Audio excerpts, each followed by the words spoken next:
So any of our crafters who use dies or stamps know that it's hard to keep it organized, it gets cluttered, it gets messy, you're always trying to find the one that you want and can't do it. So we have a perfect solution. We have our die and stamp storage. It's a nice plastic bin, opens up, and inside you have these nice file folders with these really great plastic folders and magnetic cards. So your dies are actually going to stay magnetized to the card.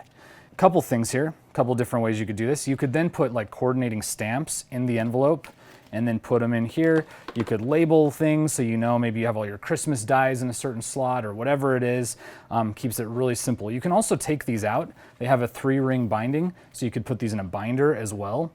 So however you want to do it, there's lots of options to personalize and keep your dies and stamps organized. This is going to be launching in January, and the retail is $39.99 for the storage bin, which comes with all the envelopes and magnetic cards. And then we do have more envelopes and cards if you wanted to even add more. There's room, and that retails for $15.99.